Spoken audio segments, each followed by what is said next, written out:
The world's biggest AI conversation is happening right now without India in the room. 1.4 billion people. This is a big sovereign AI bet and sitting on a 5,000-year-old philosophy of mind. Today's guest sits inside all three. And Tushar Kansal is a VC from India. I've interviewed him about 5 years ago. So we've got a lot to talk about.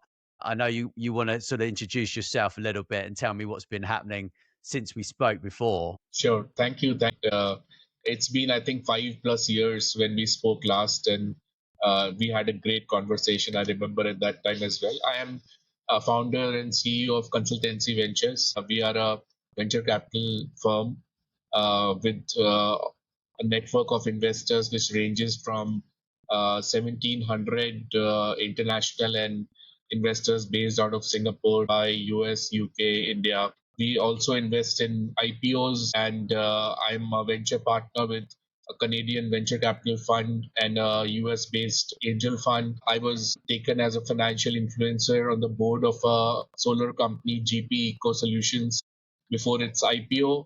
And the $4 million IPO got IPO bids of 2 billion. So we have done more than 1,000 talks and events over the last 10 years, and all of them are available in the public domain. Happy to discuss and have a great conversation with you about AI and all the aspects around. Fantastic. I'm really pleased you joined me. I mean, I think it's very timely considering what's going Thank on you. right now. We've got all these wars going on. And, India, like most of these countries, in fact, has decided it won't borrow its intelligence from America or China, and it's building its own, right? So, let's start with the ordinary Indian, right, who's probably never heard the word of AI. What is it going to do for them in their lives? Is it going to help them, do you think, or? Indians are the biggest users of AI. Almost 100 million Indians are using ChatGPT. 20% of ChatGPT's users come from India. Almost 800,000 AI engineers come out of India every year, and uh, the good ones they leave for US and places where foundational AI is taking shape. But India is definitely having a lot of talent in AI as well. What the government is doing is that the government has launched the India AI mission. So, just like we make our own rockets, we make our own satellites. So they have kept aside a budget for creating our own AI infrastructure. Which means that the semiconductors, the GPUs, and also it has to be available in many Indian languages, because although we have 23, 24 official languages, but there are more than 700 unofficial languages. So Sarvam AI is the model which the government has budgeted for, and the model has already created an initial working model which works in most of the Indian languages. So it is across languages. So that is something which is very important for the Indian government. Also, there are 140 million small farms in India. The land holdings are very small, so the farmers they have very small land. So it's very difficult to get them to adopt something on a massive scale, because you have to reach out to them individually, which is a very long process. But the government is definitely pushing AI towards agriculture as well. And one of the biggest underlying infrastructure which is benefiting the adoption of AI is the digital rails, which means that there is biometric database of all the Indians. It is called Aadhaar. Then you have a digital payment solution system which is facilitated by an agency of the government. So India ranks number one in digital payments. So it just shows that the adoption of technology goes really deep and it goes really far. So a village doctor or a teacher in a village or a small business, they can all look forward to eventually adopting artificial intelligence. Now the flip side is that these underlying foundational infrastructure in AI is very costly the way US is doing it, which means very heavy data centers. They consume a lot of electricity. They cost a lot, and the data sets cost a lot, and The semiconductors and GPUs, they cost a lot. So, the kind of investment which is the US is putting, it is practically not possible, I think, for the Indian government to take a bet like that in the short term. Yeah. I mean, they're investing a huge amount of money. Mine, yes. Ridiculous. I think it's 289 billion from what I was reading earlier, which is obscene. Excuse me. It is. And, the thing is that once recently in the last 2 weeks, Oracle let go of 30,000 employees. And it said that it is diverting money towards the AI infrastructure. And that is why Yeah. they are letting go of employees. And the Oracle share price has fallen by 58% from its high. Wow. So the Well, market is worried. Market is worried that yeah. what these few companies like Nvidia, Google, Microsoft, OpenAI, Oracle, what these guys are doing amongst themselves, the market is worried a lot. Yeah. Well, it's interesting, isn't it? I mean, we've got big investment from Google into Anthropic, right? And I know we talked a little bit about Anthropic and this agreement that they weren't going to work with the government in defense. It's a minefield conversation. We could talk about that for half an hour, but I think from my point of view, the ethics of mass surveillance and the way that that works to either improve people's lives or in fact to do really destructive things to people, it's kind of we've got two sides of a coin there, haven't we? And it's whilst we need all this and we have to have defense, because if we don't have defense, then we're not going to manage to sort of stop the advancing threats, right, from us going to this is it. And it's just pretty awful, really. But let's flip to positive things now, right? So you've mentored thousands of young founders, right, over the last, I don't know how many years, decades, right? What are they building right now that the West has no idea is happening over there in India? Well, that's a very interesting and very important question for you to ask.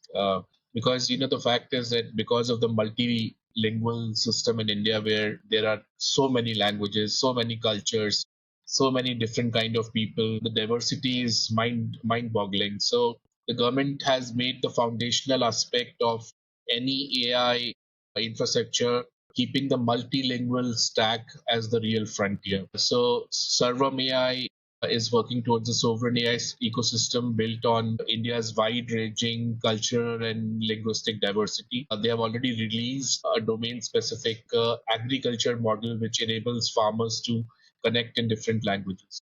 Similarly, India is known for frugality, just like it is known for doing cheap work in information technology. So frugal AI is the design philosophy. Just like DeepSeek came and people got so psyched out that how are they giving you a 90% plus kind of comparable product with such low resources. So the Indian government's philosophy is the same, that if we don't have compute power, we better have the smartest algorithm, and we should have a capability to use existing semiconductors to derive the maximum out of it.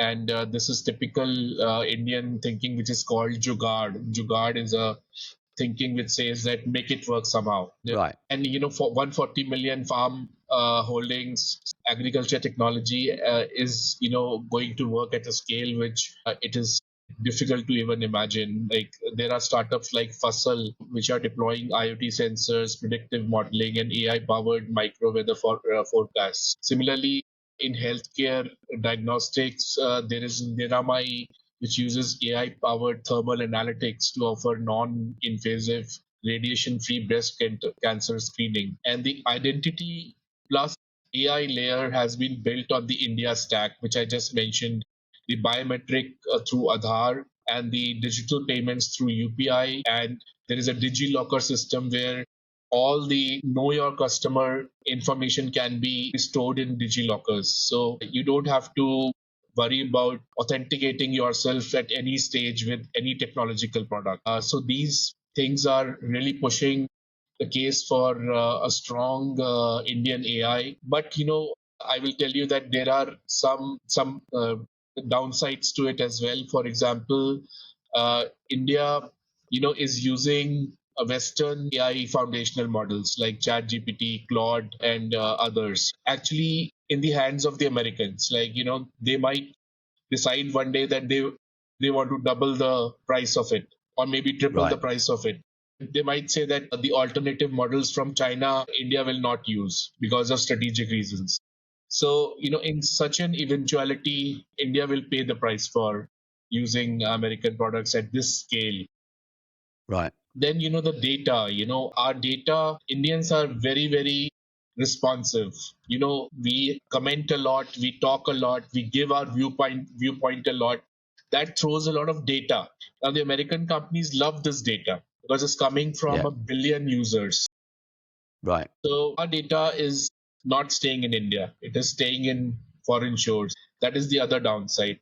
The third thing is that Indian IT is pretty strong. We have a export of Indian IT services worth 350 billion every year. The moment right now it is looking as if the AI will start killing uh, the workforce, because more and more AI trainers, local language data collectors, AI auditors, India needs so many of them. But the moment you start adopting them, your untrained workforce has to be let go. You have to let go of them. And with the population which India has, letting go of even 100,000 people is not good politically. So that is another downside. Then there are other risks like spying risks, and you saw that Khamenei, the Iranian leader, was killed because Israel was able to take control of the CCTVs in the capital. So the Indian government is replacing 900,000 CCTVs which are of Chinese origin. That's And a great idea. It's a yeah, huge risk. Huge risk. Yeah. and Yeah. ultimately, if we are using a particular product, our voice needs to be heard. And for Indian voice to be heard, the foundational models ultimately have to be Indian as well. This we saw in a recent war which happened between India and Pakistan, where the Americans denied the use of GPS technology to India during that war. So then, we need to create our own GPS system as well, like Chinese have done with Baidu. So we are doing it. It's called Navik. It's in process. But this just shows that how important it is to not be in control of systems which are based in other countries, as a matter of prudence and as a matter of strategy. Right. Yeah, it makes absolute sense because anything can happen in this world. It's like the Wild West now. We're at a point where I think governments must take control of their own AI systems, or they're just always going to be in the wrong place at the wrong time, right? And it's a lot of people say, well, LLMs are not very good. They can't do this, that, and the other. But actually, the capabilities that we have since the last time we spoke, when we were both probably playing with AI systems 5 or 6 years ago, I mean, it started out with these article spinners, like maybe 10, 15 years ago. You could go and you could spin an article, you could copy an article, it would spin it, it would swap the words out. Then it progressed to this LLM, which was created 6 years ago. And now we're at a point where we can be really specific as to what we want with these. But LLMs are just one part of this, right? When you've got image analysis, you've got video creation, you know, it's quite insane, really. So, I mean, the moment hello, 5 years back, these things were sorry, I not there lost you, at all. lost you I there mean, for a second. they've just got like to mind-boggling levels. Yeah, it really has. It really has. So India hosted a global AI summit in Delhi in February with the slogan "People, Planet, and Progress." Right? Do you think that really means something? The slogan, or was it some sort of diplomatic theater that they were doing? Well, the earlier summits were in the Bletchley, in Seoul, and in Paris. And the government wanted to, with this government particularly, they have always spoken about leadership of the South. And South means all African countries. South mean, all South Asian, Southeast Asian, the countries, so to say, which have really not become developed as of now. So it was the first summit which happened in a South country. If you look at it technically speaking from a summit perspective, then the declaration actually got both US and China to sign on the declaration, right? And the previous summits were not able to. And this declaration was adopted by 91 countries. Wow. Wow. Wow. And That's impressive. That's very impressive. So this declaration is really focusing the world on improving people's lives, improving the world, right? Um, it's that sounds quite interesting, Well, there actually. are more things to Yeah. it, like the conversation. The government wanted to move the conversation from risk to impact. That a broader shift and a focus away from safety aspect of AI to governance, practical governance and implementation aspect. And almost $200 billion worth of commitments, investment commitments were announced. And I'm sure these commitments are always on the higher side, but I'm sure even if 20% of that comes, then it is a good number. Like OpenAI partnered with the Indian Tata Group for large-scale data center capacity.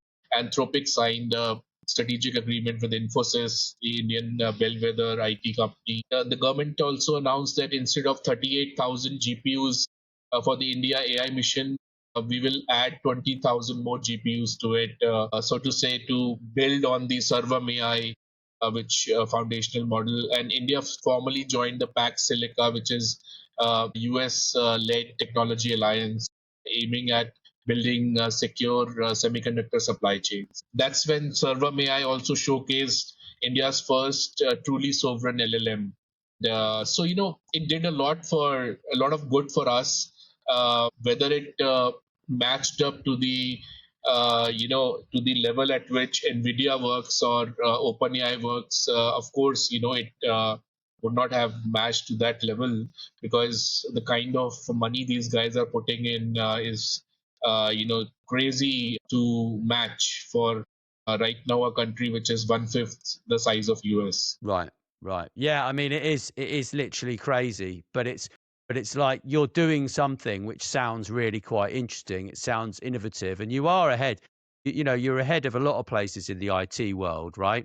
And you as an individual have so much knowledge when it comes to what's going on globally. So I think that's quite amazing. The Thank you. cross pollination between the US, India, Europe, China is very interesting. It's very, very interesting. Right. I'll give you one small data set. Although India's GDP on the basis of dollars is only about $4.2 trillion, which is about the size of UK actually. But on a purchasing power basis, our GDP is $22 trillion, which is almost 70% of the US GDP. Wow. So it is like, because of the 200 million extremely poor in India, we have a lot of imports. And because of those imports, the rupee is always down. And because the rupee is down, that's why, on a dollar basis, our economy is small. Otherwise, the size of the economy is pretty huge. Wow. That's interesting. I mean, I think over the coming years, it's going to be certainly something to keep an eye on, right? I mean, you can't ignore 1.4 billion people. It's just Yeah, ridiculous. right. So you talk about self-engineering, right? That the human inside the founder matters more than the technology. In a world where every founder has the same AI tools, what's left that makes a human being still matter? Well, it's kind of asking a question the other way. Basically, you want to know what makes a human being matter, which already assumes you are, trying to justify the existence of a human being against a machine, right? I mean, a machine never doubts whether it matters, only humans do. True. And so that self-doubt is not our weakness. It's the doorway. A human being has to be measured against how alive he or she is, the aliveness, a quality of presence, wholesome consciousness, and that can't be replicated, because there is no tool to replicate it apart from probably spiritual practices, meditation, nature walks, and trying to understand your own self through different practices, some ancient and some new, which are always available for Like there is an Indian guru, Osho, and then he would typically say on this question, he would say that you are asking how to remain useful, which is actually the language of a slave. That is pretty much right. Yes, I Yeah, am. but Yeah. it is, a hammer is useful, right? I mean, a calculator is useful, but a human being who's truly alive is not useful. They are creative, which is something else entirely, right? So there is another spiritual lady, Sister Shivani, and she says that wherever you go, it is the quality of your energy which you carry into every decision. And AI can give you the right answer, but it cannot give you the right intention. Intention is not a small thing. It is the invisible architecture behind everything you build. And so, in a way to say that understanding, being in total consciousness allows you to see things as they are. And that quality cannot be replicated through technology. That is a human quality which comes from being a part of nature and being a part of the universe, the overall consciousness. This is what I feel about it. Very interesting. Very interesting. So that is basically what Silicon Valley's missed completely. Living a I've heard stories, Nate, like people are facing loneliness and then they want to talk to ChatGPT. But ChatGPT is trained on a data set, right? So it is not trained on consciousness. So it can't give you the answer which a guru can give you, which a preacher, a spiritual advisor can give you. And what makes a human matter uh, is a different kind of question if you consider that mattering is not a competition to be won, right? So I'm just trying to address this question from the angle of consciousness and the capability to be as human as possible. mattering though. Mattering is just a massive thing, right?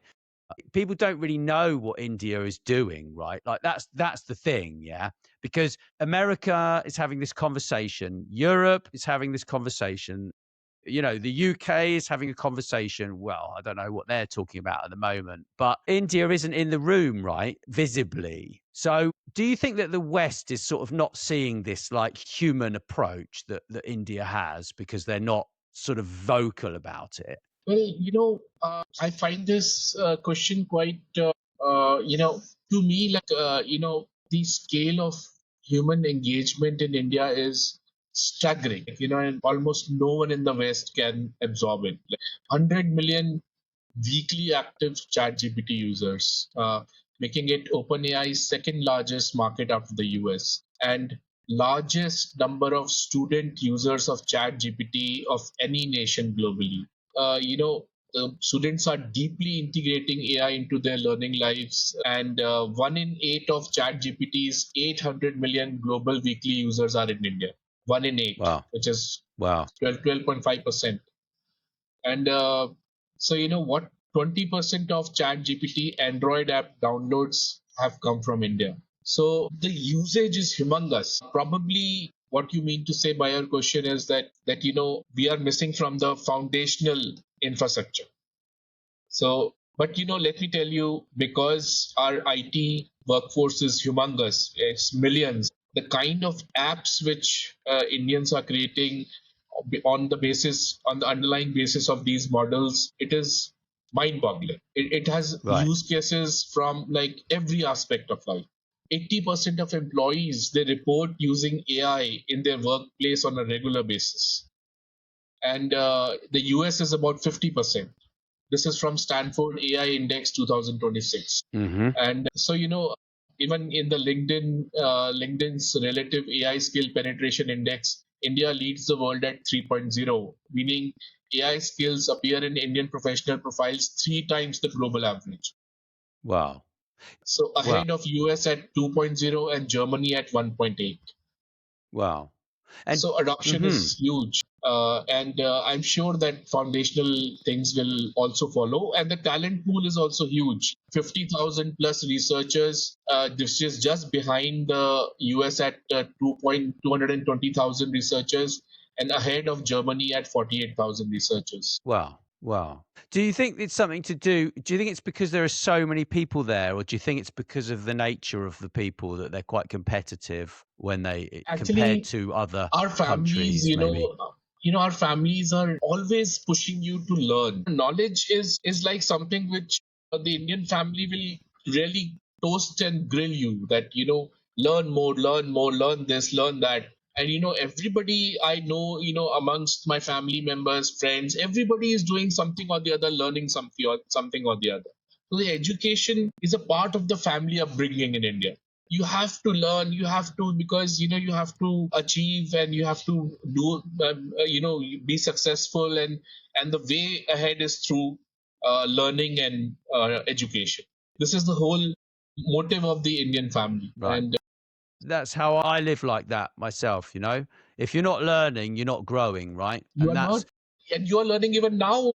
We were yeah. talking about it I mean, before. I just learned so much from this conversation, and I will when I edit it, I will listen to what you said again, and I will learn more and more, right? Because there's so much to unpack here. So, Thank you. I mean, look, my belief on this show that trust and human connection are the real moat in the age of AI, right? We're totally aligned on that. And it's not the size of the model. It's not who people are. It's what they actually do, right? So from where you sit, was there sort of anything else that you'd like to add about what's going on out there that you think people should know in the world?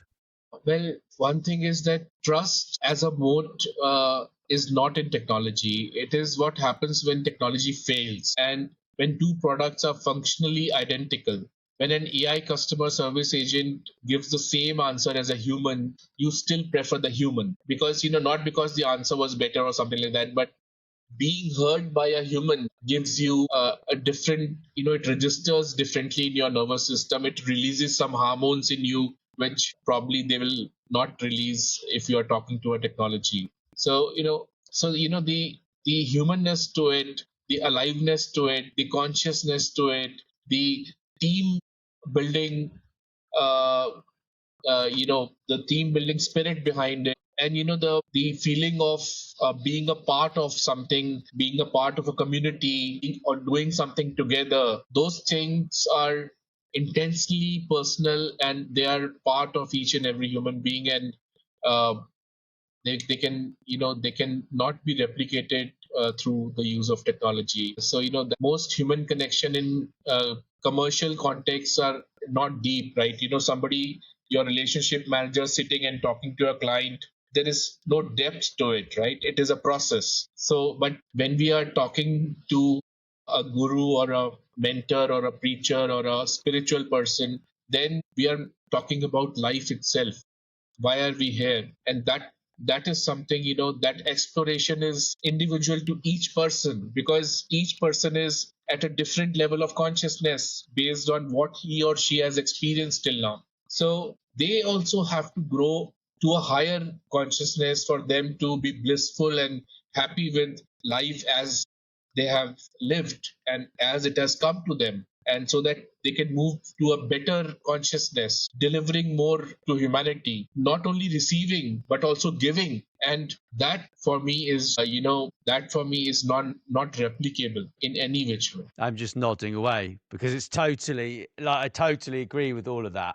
I totally Thank agree with all of that. It's because we're all totally different, right? Like based upon where we lived, our education, our upbringing, our location, all of these things. But at the core of it all, we are very similar. Can't thank Have you a good day. enough, Tushar. My pleasure. Thanks very much for listening to Influential Visions. Please make sure you share this episode with your friends and business connections. And don't forget to drop us a review wherever you listen. Thanks.